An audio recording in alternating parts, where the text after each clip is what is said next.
बच्चों, मैं अनुभा बायोलॉजी वाली अनुभा मैम के नाम से मेरा यूट्यूब पे चैनल चलता है जिसमें हम लोग 9th 10th 11th 12th bio पढ़ते हैं, राइट। तो जो लोग मेरे साथ स्टार्टिंग से जुड़े हैं उन्हें पता है कि हम लोग एवोल्यूशन चैप्टर क्लास 12th का पढ़ रहे हैं। आज हम लोग एवोल्यूशन चैप्टर का ये एनसीईआरटी डायग्राम जो है वो समझेंगे कि उसकी क्या कॉन्सेप्ट, क्या किस तरह से उसको एक्सप्लेन करना है। एनसीईआरटी ने ये डायग्राम दे दिया, इसके साथ एक पेज की थ्योरी दे दी, लेकिन बच्चे उसको कोरिलेट नहीं कर पाते हैं क्योंकि वहां पे एग्जाम्पल्स नहीं है। एग्जाम्पल्स है चैप्टर में लेकिन वो आगे पीछे जो है एक सीक्वेंस में नहीं है, इसलिए बच्चों कोरिलेट नहीं कर पाते और समझ नहीं पाते। तो पहले हम इसको देखेंगे। तो इससे पहले मैंने आपको हार्डी-वेगर इक्वेशन पढ़ाई है, जिसने अभी तक वो नहीं देखी तो प्लीज हार्डी-वेगर लॉ जो है वो देख लीजिए। उसके अकॉर्डिंग क्या था, एक एल्जेब्रिक फॉर्म थी जिसको हम P प्लस क्यू का होल स्क्वायर से समझ सकते हैं। एक एल्जेब्रिक फॉर्म का एक एक्सप्रेशन था, क्या था, इससे रिलेट कर रहा है, इसीलिए मैं 2 मिनट आपका जो है ले रही हूँ रिवीजन में। 2PQ, राइट, यही हम लोगों ने पढ़ा था। तो इसमें क्या था बच्चों, ये जो P स्क्वायर है ये होमोजाइगस डोमिनेंट टाइप था,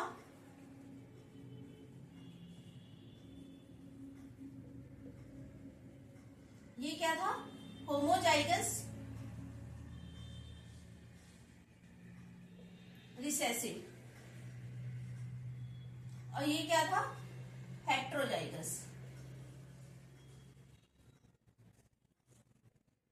तो बच्चों एनसीईआरटी क्या कहती है, ये एक्सप्लेन की हुई है इक्वेशन। उसके बाद एनसीईआरटी बता रही है कि सपोज दैट कोई डिप्लॉयड ऑर्गेनिज्म है। डिप्लॉयड ऑर्गेनिज्म में इसका मतलब क्या होगा, 2n की कंडीशन होगी। 2n की कंडीशन का क्या मतलब है बच्चों कि यहाँ पे 2 सेट ऑफ क्रोमोसोम्स है। अगर सपोज सेट ये नंबर 1 का क्रोमोसोम है तो ये भी नंबर 1 का ही है, सेम सेट जो है वो डुप्लीकेट हो रहा है, यही तो कंडीशन होती है। अब यहाँ पे अगर सपोज सेट कोई जीन की पोजीशन है, कोई एलील की पोजीशन है, तो वही सेम जीन की सेम एलील की पोजीशन जो है वो लोकस सेम रहेगी, एड्रेस जीन का सेम रहेगा। अब यहाँ पे P और जो Q है वो किसको रिप्रेजेंट कर रहे हैं, P और Q हमारे डोमिनेंट और रिसेसिव एलील को रिप्रेजेंट कर रहे हैं। एनसीईआरटी जब ये एग्जाम्पल जो आपको ग्राफ समझा रही है उससे आप रिलेट करिए कि ये दो जो है, एक कैपिटल ए और एक स्मॉल ए। कैपिटल ए जो एलील है वो P से रिप्रेजेंट हो रहा है, स्मॉल ए जो है वो Q से रिप्रेजेंट हो रहा है, ठीक है।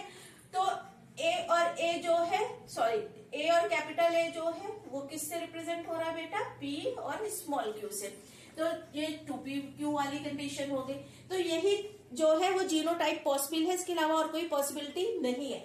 तो हार्डी-वेगर जो थे उनकी इक्वेशन जो एल्जेब्रिक फॉर्म है उसमें उन्होंने कुछ कंडीशंस रखी हुई थी। क्या कंडीशन थी बच्चों, कंडीशन ये थी कि अगर कोई जीन माइग्रेशन नहीं हो रहा है, जेनेटिक ड्रिफ्ट नहीं हो रही है, नेचुरल सिलेक्शन नहीं हो रहा है, तो जो एलील है उस एलील की जो फ्रीक्वेंसी है वो जनरेशन टू जनरेशन कांस्टेंट रहती है, इक्विलिब्रियम होता है। लेकिन क्या ऐसा पॉसिबल है, क्या ये रियलिटी में पॉसिबिलिटी है, नहीं है बच्चों, क्योंकि माइग्रेशन होता है, म्यूटेशन होता है, जेनेटिक ड्रिफ्ट होती है और नेचुरल सिलेक्शन होता है, तभी तो एवोल्यूशन होता है। तो ये सारी कंडीशन जो है, अगर आप इसकी बात करें तो ये तो तब उस कंडीशन में जब एवोल्यूशन नहीं हो रहा है, माइग्रेशन नहीं हो रहा है, जेनेटिक ड्रिफ्ट नहीं हो रही, नेचुरल सिलेक्शन नहीं हो रहा है। लेकिन एनसीईआरटी क्या कह रही है कि अगर जो है ये सारी कंडीशन फुलफिल हो रही है, माइग्रेशन हो रहा है, जेनेटिक ड्रिफ्ट हो रही है, नेचुरल सिलेक्शन हो रहा है, तो जनरेशन टू जनरेशन किसी एलील की फ्रीक्वेंसी सेम नहीं रहेगी, फ्रीक्वेंसी जो है वो कांस्टेंट नहीं रहेगी, इक्विलिब्रियम में नहीं रहेगी। इसमें हम लोगों ने पढ़ा था ना, P plus Q equal to 1 था ना। अगर आपको एक की फ्रीक्वेंसी पता है तो आप दूसरे की फ्रीक्वेंसी कैलकुलेट करके निकाल लेते थे, क्योंकि इनके अकॉर्डिंग क्या था कि जनरेशन टू जनरेशन वो चीजें कॉन्स्टेंटली जो है इक्विलिब्रियम में मेंटेन है। लेकिन एनसीईआरटी क्या कह रही है कि इवोल्यूशन हो रहा है, नेचुरल सिलेक्शन हो रहा है। इसका मतलब क्या है, उससे वहां पे हार्डी-वेगर इक्वेशन नहीं लग रही है, कांस्टेंट नहीं हो रहा है, इक्विलिब्रियम मेंटेन नहीं है, एलीलिक फ्रीक्वेंसी चेंज हो रही। अब क्या चेंज हो रही, क्या नहीं हो रही, इसको अब हम इस ग्राफ से समझते हैं।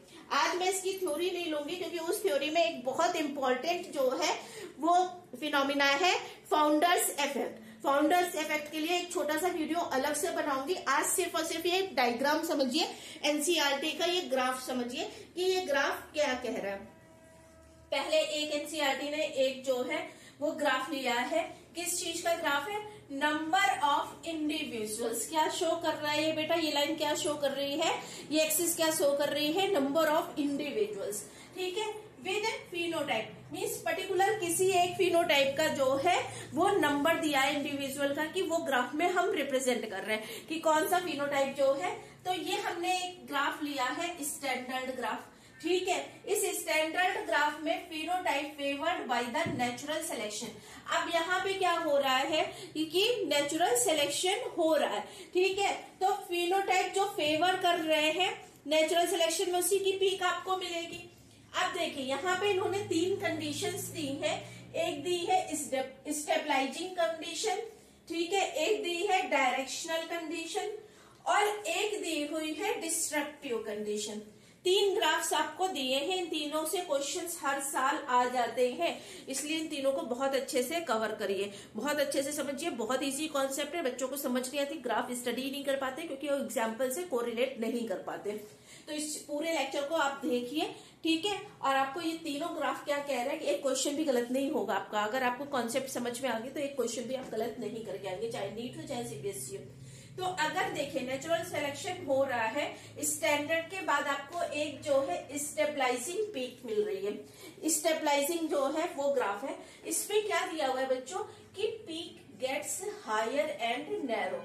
देखिए पीक ना इस साइड ज्यादा शिफ्ट हो रही है ना इस साइड ज्यादा शिफ्ट हो रही, मीन्स जो भी फिनोटिपिक एक्सप्रेशन है वो कहाँ लाई कर रहा है बेटा, एक एवरेज में लाई कर रहा है। तभी पीक जो है वो कैसी आ रही है कि नैरो हो रही है और कैसी है वो एक हायर पीक, सबसे ऊंची पीक है। क्यों पीक ऊंची है, देखिए ना इधर जा रही है, मीन्स ये करेक्टर्स शो फिनोटिपिक एक्सप्रेशन, यहाँ पे भी वो एक्सप्रेस नहीं हो रहा है और यहाँ पे भी नहीं एक्सप्रेस हो रहा है, ठीक है। अब इसमें देखिए peak shifts in one direction, ये क्या हो रहा है बच्चों कि देखिए यहाँ से पीक जो है वो मूव कर रही है, सिर्फ एक डायरेक्शन, सिर्फ एक फिनोटाइप को लेके चल रही है और किसी फिनोटाइप को लेके नहीं चल रही। एक फिनोटाइप जो है उसकी साइड वन डायरेक्शन है। तो वन डायरेक्शन का क्या मतलब हो गया, हम क्या स्टडी कर रहे हैं, फिनोटाइप स्टडी कर रहे हैं कि एक फिनोटाइप जो है वो हमें मिल रहा है, दूसरा फिनोटाइप नहीं मिल रहा है। इसमें बेटा क्या मिल रहा है कि एक नैरो पीक मिल रही, मीन्स कहीं ना कहीं हमें एक आपको एक एवरेज वाली कंडीशन मिल रही, ना याली कंडीशन आपको देखने को मिल रही, ना ही याली कंडीशन देखने को मिल रही। अब इस वाले में क्या है कि आपको क्या मिल रहा है बेटा, 2 पिक्स मिल रही है, एक ये और एक ये, ठीक है। तो ये तीनों क्या ग्राफ है ये तो समझ में आ गए। अब एक एक ग्राफ जो है वो हम स्टडी करते हैं। इस ग्राफ के थ्रू फिनोटिपिक एक्सप्रेशन बेटा अल्टीमेटली कंट्रोल किससे होगा, हमारे जीनोटाइप से कंट्रोल होगा। तो अगर हम एक जीनोटाइप ले ले, capital A capital A capital A small a small a small a, ठीक है। जीनोटाइप यही पॉसिबिलिटी है अगर हम टॉलनेस के लिए ले रहे हैं, ठीक है। तो क्या होगा, इसका रिजल्ट क्या होगा बेटा, इसका क्या होगा, इसका और इसका, इन दोनों के ही जो फिनोटिपिक एक्सप्रेशन होंगे, जीनोटाइप में भी डिफरेंट है।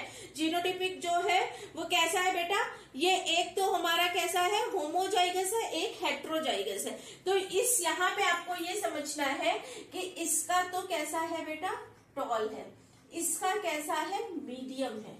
मीडियम है मीन्स एक एवरेज है, ना बहुत ज्यादा लंबा ना बहुत ज्यादा टॉल, ठीक है। तो मीन्स ना बहुत ज्यादा लंबा और ना ही बहुत ज्यादा छोटा, एक एवरेज कंडीशन, एक जो है मीडियम कंडीशन ले रहे हैं। तो बेटा ये अगर आप ग्राफ स्टडी करेंगे तो इन तीनों में से क्या कंडीशन देखने को मिल रही है, क्या टॉल की तरफ जो है जो पीक आपको मिल रही है, या फिर डार्क की तरफ पीक मिल रही है, या फिर आपको एक मीडियम कंडीशन मिल रही है, क्या मिल रही है बेटा हमको। ये ग्राफ जो है ये किसको फेवर कर रहा है बेटा, हेट्रोजाइगस कंडीशन को।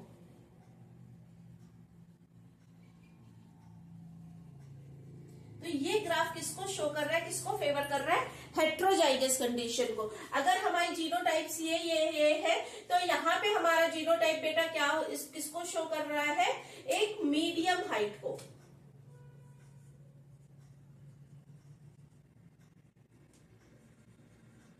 कि आफ्टर नेचुरल सिलेक्शन आपको बहुत टॉल भी नहीं मिल रहा है और बहुत डार्क भी नहीं मिल रहा है, कैसे मिल रहा है, एक मीडियम हाइट के जो है वो मिल रहे हैं आपको, ठीक है। तो अगर आपसे इस पीक के बेस पे आपसे जीनोटाइप पूछा जाए कि ये फिनोटिपिक पीक जो आ रही है, आप इसका जीनोटिपिक एक्सप्रेशन बताइए, तो आप इजीली कैलकुलेट कर लेंगे, बता देंगे कि ये पीक क्योंकि एक एवरेज पीक आ रही है, एक बीच की पीक मिल रही है, नैरो पीक मिल रही है जो किसी एक डायरेक्शन की तरफ शिफ्टेड नहीं है, तो ये हमारी कैसी हो गई, मीडियम पीक या फिर एवरेज पीक मिल रही है। इसके लिए हमारा जीनोटिपिक एक्सप्रेशन कैसा होगा बेटा, होमोजाइगस की हेट्रोजाइगस होगा। होमोजाइगस होता तो एक ही साइड पीक शिफ्ट होती, ठीक है, दोनों साइड पीक जो है वो शिफ्ट ना होती, तो यहाँ पे हेट्रोजाइगस कंडीशन को ये रिप्रेजेंट कर रहा है, ठीक है। अगर अब हम इसकी बात करें बच्चों, तो इसमें आपको क्या मिल रहा है बताइए, ये क्या हो रहा है, एक साइड में शिफ्ट हो रहा है, ये एक साइड में शिफ्ट हो रहा है, इसका मतलब ये वाली कंडीशन भी हो सकती है, और ये जो है वो ये वाली कंडीशन भी हो सकती, सॉरी, ठीक है। एक साइड में एक पीक मिल रही है, एक साइड में पीक शिफ्ट हो रही है, मींस एक करेक्टर जो है वो फेवर हो रहा है, ठीक है। तो ये बेटा क्या होगा, ये हमारा होगा प्रोग्रेसिव सिलेक्शन, ये क्या होगा, प्रोग्रेसिव सिलेक्शन, ये अलाउ। जैसे अभी एग्जाम्पल जब पढ़ेंगे तो एक एक चीज क्लियर हो गई। प्रोग्रेसिव सिलेक्शन पीक देखिए, एवरेज पीक नहीं मिल रही है आपको, या तो होमोजाइगस जो है, सॉरी ये नहीं मिलेगी, ये मिलेगी आपको ए और ए, होमोजाइगस कंडीशन मिलेगी यहाँ पे आपको। देखिए, या तो इंडिविजुअल्स जो है वो टॉल के साइड शिफ्ट हो रहे हैं या फिर डार्क के साइड, लेकिन आपको एक एवरेज कंडीशन यहाँ पे नहीं मिलेगी, एवरेज कंडीशन यहाँ पे नहीं मिलेगी, हेट्रोजाइगस कंडीशन नहीं मिलेगी। तो ये प्रोग्रेसिव सिलेक्शन जो है वो किसको रिप्रेजेंट कर रहा है, होमोजाइगस कंडीशन को। It may be dominant, it may B recessive, कोई भी कंडीशन हो सकती, चाहे वो डोमिनेंट हो या फिर रिसेसिव हो, मींस दो फिनोटिपिक एक्सप्रेशन में से ये एक साइड मूव कर रहा है, सिर्फ एक फिनोटिपिक एक्सप्रेशन को फेवर कर रहा है, सिर्फ एक फिनोटिपिक एक्सप्रेशन के इंडिविजुअल्स हमें मिल रहे हैं, ठीक है। तो ये कैसी कंडीशन को फेवर करेगी, अगर आपसे पूछा जाता है कि इसका जीनोटाइप कैसा होगा, तो इसका जीनोटाइप जो है होमोजाइगस होगा। It may be dominant, it may B recessive, लेकिन कभी भी जो है वो यहाँ पे एवरेज कंडीशन जो है हेट्रोजाइगस कंडीशन नहीं मिलेगी आपको।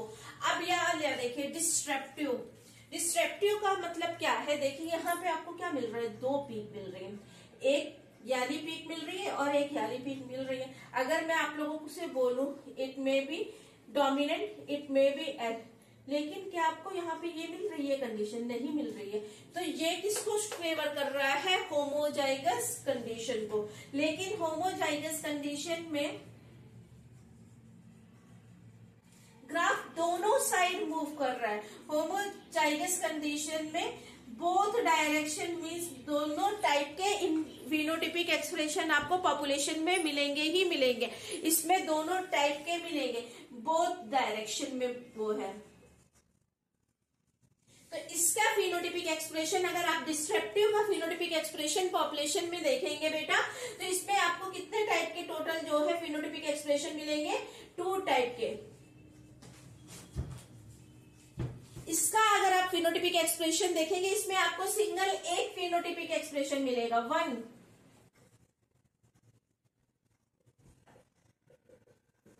इसमें एक सिंगल पीक मिल रही है, एक आपको फिनोटिपिक एक्सप्रेशन मिलेगा, इसमें 2 पीक मिल रही है, तो आपको कितने फिनोटिपिक एक्सप्रेशन पॉपुलेशन में मिलेंगे, 2 टाइप के फिनोटिपिक एक्सप्रेशन मिलेंगे। जबकि ये भी होमोजाइगस कंडीशन को शो कर रहा है और ये भी हमारा होमोजाइगस कंडीशन को शो कर रहा है, लेकिन इसकी पीक जो है सिर्फ एक डायरेक्शन में जा रही है, या तो टॉल या फिर डॉर्फ, 2 में से एक कंडीशन फिनोटिपिक एक्सप्रेशन में आएगा। इसमें टॉल भी मिल रहे हैं, डॉर्फ भी मिल रहे हैं, लेकिन कोई इंटरमीडिएट हाइट का नहीं मिल रहा है, कोई इंटरमीडिएट कंडीशन आपको नहीं मिल रही है। अगर आपको ये चीज समझ में आ गई है तो अब हम एग्जाम्पल से कोरिलेट करके देखते हैं। अगर आप इसकी बात करें फर्स्ट वाले की, तो इसका एग्जाम्पल बेटा क्या हो सकता है, देखिए अब ह्यूमन बेबी की बर्थ वेट की बात करते हैं।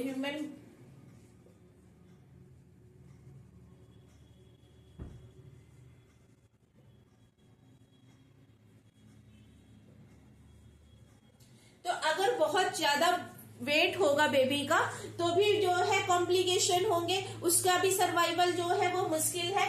और अगर बहुत कम वेट होगा तो वो भी एबनॉर्मल कंडीशन होगी, वो भी अंडर डेवलप्ड होगा और उसका भी सर्वाइवल जो है वो मुश्किल है। तो लेस और मोर वेट जो है वो प्रिफर नहीं किए जाएंगे। एक एवरेज जो है, एक जो एवरेज वेट है, ना बहुत ज्यादा ना बहुत कम, वही सर्वाइव कर पाएगा। बहुत ज्यादा अगर वेट होगा तो भी कॉम्प्लिकेशंस होंगी, बहुत कम होगा तो वो अंडर वेट कंडीशन जो है, एबनॉर्मल कंडीशन जो है, उसको भी सर्वाइव करने के लिए जो है बहुत मुश्किल होगी। इसीलिए एक जो एवरेज वेट, जो बीच की एक कंडीशन है, वो आपको ह्यूमन बीइंग जो है उनके बेबीज में एक एवरेज वेट की कंडीशन, एक नॉर्मल कंडीशन दिखती है।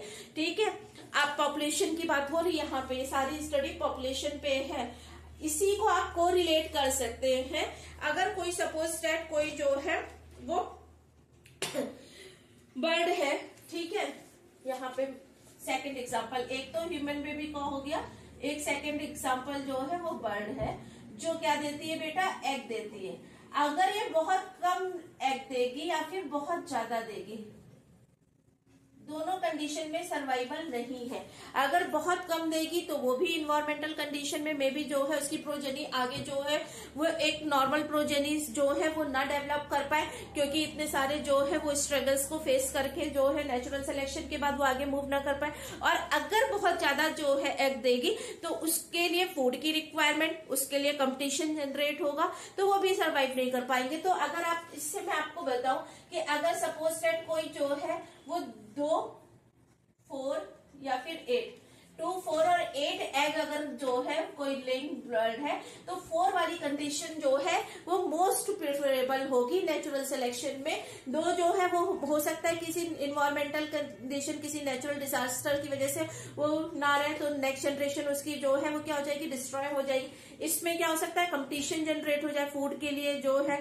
ठीक है, तो क्या है कि जो एक एवरेज कंडीशन है वही यहाँ पे सरवाइव करेगी, वही नेचर जो है उसको ही सेलेक्ट करेगी। तो स्टेबलाइजिंग फैक्टर जो है वो एवरेज पे, मीडियम उस पे वर्क करता है, कोई एक पर्टिकुलर फिनोटाइपिक एक्सप्रेशन पे वर्क नहीं करेगा। अब अगर हम इसकी बात करें, इसका क्या एग्जाम्पल हो सकता है, बहुत कॉमन एग्जाम्पल है बच्चों। देखिए, अगर आप इसका जो है एग्जाम्पल देखेंगे तो इसमें एक आपको मिल सकता है मौत का केस। जब देखिए, अभी मैंने इस पे एक शॉर्ट वीडियो बनाना है, अभी सिर्फ एग्जाम्पल बता रही हूँ कि जब इंडस्ट्रियलाइजेशन स्टार्ट नहीं हुआ था, जब इंडस्ट्रीज का फॉर्मेशन नहीं हुआ था, इंडस्ट्रीज जो है वो बूम पे नहीं आई थी, तो क्या था, पोल्यूशन नहीं था। पोल्यूशन नहीं था तो पर्टिकुलर एरिया में जो है वो उसके ट्रीज कैसे थे, लाइट कलर के थे। अगर वो पर्टिकुलर एरिया में लाइट कलर के ट्री थे तो उसमें अगर कोई मॉथ प्रेजेंट था जो लाइट विंग्स का था, लाइट कलर का था, तो इजिली उसको प्रेट जो है वो नहीं पकड़ पाएगा, नहीं कैच कर पाएगा। क्यों नहीं कर पाएगा बेटा, लाइट में लाइट कलर कैसे जो है इजिली विजुअलाइज होगा। तो क्या होगा, उस टाइम पे जितने भी डार्क कलर की पॉपुलेशन थी वो क्या हो जाएगी, वो धीरे धीरे एलिमिनेट हो जाएगी। क्यों, क्योंकि उनका शिकार हो गया, वो इजिली जो है क्या हो जाएंगे, प्रे के थ्रू जो है कैच हो जाएंगे, उनको कैच कर लिया जाएगा। तो एक टाइम होगा कि जब इंडस्ट्री नहीं थी, जब इंडस्ट्री नहीं थी, पोल्यूशन नहीं था, उस टाइम पे पॉपुलेशन जो है वो लाइट मॉथ है उसकी इंक्रीज होगी, क्योंकि जो ट्री का ट्रंक था वो लाइट कलर का था, उसमें कोई पोल्यूशन नहीं था, तो वो इजिली रिजेंबल जो है वो ऐसा लगता था कि वही ट्री की ट्रंक है। अब व्हाइट में आप व्हाइट को इजिली रिकॉग्नाइज कर लोगे, या फिर ब्लैक या फिर डार्क या ब्राउन कलर, ब्लैक, ये सारे कलर इजिली रिकॉग्नाइज कर लोगे। तो जो कंट्रास्ट कलर होगा वही तो इजिली रिकॉग्नाइज होगा, तो वो इजिली टारगेटेड हो जाता था, इसलिए उसको इजी था, उसको हंटिंग, उसको खाना जो है वो इजी था। ठीक है, तो ये हमारी हो गई किसकी बात, लाइट कलर के मौत की बात। तो लाइट कलर की पॉपुलेशन उस टाइम पे क्या होगी, बहुत ज्यादा होगी, लेकिन डार्क कलर की धीरे धीरे रिड्यूस हो गई। क्यों रिड्यूस हो गई, क्योंकि वो तो जो है वो टारगेट इजिली जो है अचीव हो जाता था, तो इसलिए धीरे धीरे वो डार्क कलर के मौत जो है वो पॉपुलेशन से रिमूव हो गए। लेकिन फिर क्या हुआ, इंडस्ट्रीज आ गई। इंडस्ट्रीज के आने से क्या हुआ, इंडस्ट्री जितनी आई, पॉपुलेशन उतनी इंक्रीज करी। किसकी पॉपुलेशन उनकी इंक्रीज करी? डार्क कलर के मॉथ की। क्यों डार्क कलर के मॉथ की इंक्रीज करके? क्योंकि अब पोल्यूशन आ गया था, जो उसका पेड़ का ट्रंक था वो अब डार्क कलर का हो गया था। तो डार्क कलर में लाइट कलर के मॉथ जो है वो बहुत इजीली रिकॉग्नाइज हो जाते थे और अब वो टारगेट हो गए थे। अब इजीली पता चल जाता था कि ये पेड़ है, इस पेड़ में ये पर्टिकुलर जो है ये मॉथ है, तो क्या हो जाता था, इसको हम इजीली जो है वो कैप्चर कर सकते थे। लेकिन जो डार्क कलर में डार्क कलर के मॉथ जो है वो अपनी सराउंडिंग से ऐसे रिजेंबल होते थे कि उनको इजीली डिटेक्ट करना पॉसिबल नहीं था। इसलिए उस टाइम पे उनकी पॉपुलेशन इंक्रीज करके, मींस एक टाइम पे बिफोर इंडस्ट्रियलाइजेशन जो है पोल्यूशन नहीं था, इस वजह से लाइट कलर के मॉथ की पॉपुलेशन जो है वो इंक्रीज करी। और आफ्टर इंडस्ट्रियलाइजेशन जो है, क्योंकि पोल्यूशन प्रेजेंट था, इसलिए डार्क कलर के जो है वो मॉथ। तो क्या मिल रहा है आपको? सिर्फ एक डायरेक्शन मिल रही है, सिर्फ एक पीक मिल रही है एक साइड में। ये कोई भी हो सकती है, ये भी हो सकती है, अगर टॉल और डार्क का केस देखें तो ये भी हो सकती है, कोई भी हो सकती है। ठीक है, और एक तो मौत का एग्जाम्पल हो गया बेटा, और दूसरा एग्जाम्पल क्या हो सकता है? Antibiotic resistant bacteria. बेटा जब स्टार्टिंग में जो है एंटीबायोटिक आई तो क्या हुआ स्टार्टिंग में एंटीबायोटिक आने से कि जितने भी बैक्टीरिया थे उनपे एंटीबायोटिक डाली, सारे के सारे फिनिश। बहुत सिंपल सा आप अपने उसके एग्जांपल से रिलेट कर सकते हो कि जब स्टार्टिंग में आपके पास कोई भी मच्छर भगाने के लिए, चाहे ओडोमॉस हो, ओडोनिल हो, जो भी आते हैं, जितनी भी जो है ब्रांड्स हैं, वो क्या थे सब, चाहे वो कछुआ छाप हो, कुछ भी था, तो वो सारे बहुत इफेक्टिव थे, मच्छर भाग जाते थे। अब क्या होता है, आप उसको लगाए रहिए, आपके ऊपर मच्छर जो है वो पूरा का पूरा झुंड वहीं पे नाच रहा होगा, उसे कोई फर्क नहीं पड़ेगा। क्यों? क्योंकि अब उन्होंने रेजिस्टेंस डेवलप कर ली है, वो इजीली रेजिस्टेंट हो गए। तो यही बैक्टीरिया का एग्जांपल है। एंटीबायोटिक जब इंट्रोड्यूस की गई थी उस टाइम पे बैक्टीरिया उससे किल हो गए, उनमें रेजिस्टेंस पावर नहीं थी, लेकिन उसमें कुछ इवॉल्व हुए होंगे, कुछ नेचुरली सेलेक्ट हुए होंगे ऐसे कि उनमें रेजिस्टेंस पावर थी।